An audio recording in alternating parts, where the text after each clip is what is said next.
Hello everyone, it's Shane Kanto, your Wasteland reviewer, and I'm here to review Shoplifters of the World. And this is from writer-director Stephen Kijak, and it's focusing on the music of the Smiths. And in 1987, the Smiths break up. And you have this group of friends who wind up going out partying that night. They're sad because the greatest band of all time has broken up, and those are the film's words, not mine. But you have this group of teenagers going out partying, dealing with teenager things, love things. People have crushes. People are dealing with their sexuality. And none of these characters in particular have a whole lot of depth to them. They're dealing with a lot of tropes and cliches, and just enough of them to pad out this runtime. And then you have Eller Coltrane, who, besides Boyhood, I've not really been a fan of his work. He feels very stiff and lacks charisma. He also feels that way here, and it's weird with him holding a gun because he is so upset that the Smiths have broken up that he holds up this DJ, played by Joe Manganiello, who is super, metal guy.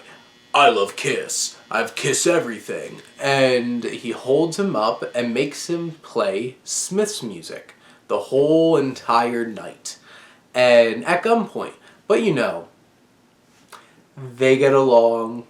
He helps Joe Manganiello appreciate the Smiths. They connect because they're both vegetarian, vegans. And you have that. Now here's the thing. This is real. So this takes place in Denver, Colorado. Have a guy holding up at gunpoint this radio station. It's a little awkward to be releasing this film after all these shootings and stuff like that have been happening in Colorado. A little problematic and a little uncomfortable. So timing-wise, probably wasn't the best time to release this film. And also it feels really problematic in the fact that it uses that, and obviously Eller Coltrane is a messed up guy because boo-hoo, your favorite band broke up, so I'm gonna go at gunpoint and hold up a metal DJ and make him play the Smiths music, but enlighten him because then he's by the end he's this is cool, really speaks to people. And Joe Manganiello has a lot of charisma and is really carrying these scenes with Eller Coltrane. But it's just weird. And this whole movie feels like a bunch of teenage drama tropes and this strange and uncomfortable setup just for an excuse to play the Smiths music. Now, are those tropes solid and serviceably done? Sure. Is it cool and fun watching Joe Manganiello being a sassy DJ? Yeah. It's strange having Eller Coltrane holding him up with a gun and then just being cool about it. Let's smoke some weed together. And it's just it feels like there's other, similar to the film music, there's better ways to make a movie as an excuse to play music. There's a better excuse from the film music with that story to highlight her music. Here, there's better stories you could come up with that are less problematic and more interesting than a bunch of cliched teenage drama to play a bunch of the music from the Smiths.